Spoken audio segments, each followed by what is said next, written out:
Bawal naman ng Diyos na makipag-usap ka sa patay. Kasi ang gusto nga ng Diyos, magpahinga sila eh.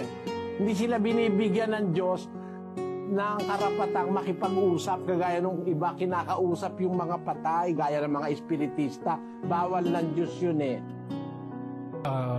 Maraming salamat po. So, yung ginawa po ni Kristo, na umakyat siya sa bundok ng Tabor at kinausap niya si Moises at si Elijah sa harapan ng kanyang tatlong apostol, bakit po niya ginawa yun? Samantalang patay na si Moises at si Elijah. Hindi naman po kasi tao si Kristo eh. Hindi naman siya tao. Ang tao naman ang pinagbawalan makipag-usap sa patay eh. Kasi halimbawa, kakausapin mo yung patay na lola mo. Ano? Kung yung patay na lola mo, hindi naman totoong sasabihin. No? Halimbawa, lola mo, sinungaling, di naniniwala sa Diyos. Patay na, magsisinungaling pa rin yun eh. Kaya inililigtas ka ng Diyos dun sa mga kasinungalingan. Pero kung ang kakausap si Kristo, walang makakaloko sa Kanya. Hindi ho ba? Ganun po yun, kapatid. Sige po. Maraming salamat po.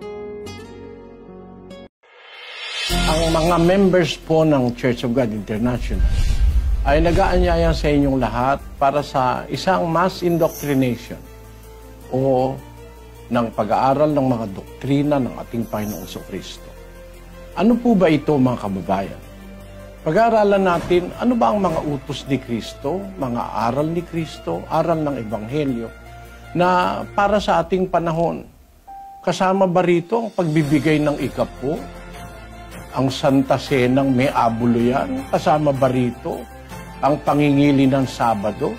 Doktrina ba ng Panginoong Kristo na bawal ang baboy, hipon at iba't iba pa? Nanyayahan namin kayo ng isang buong taus-pusong paanyaya na sana'y pagbigyan ninyo, mga kababayan, kung kayo po ay mayroong pagnanasang makaalam ng mga aral na tunay na doktrina ng ating Panginoong Kristo. Mag-uumpisa tayo mula sa July 15, 2024, Lunes, ika-7 ng gabi. Magandang araw po sa inyo lahat.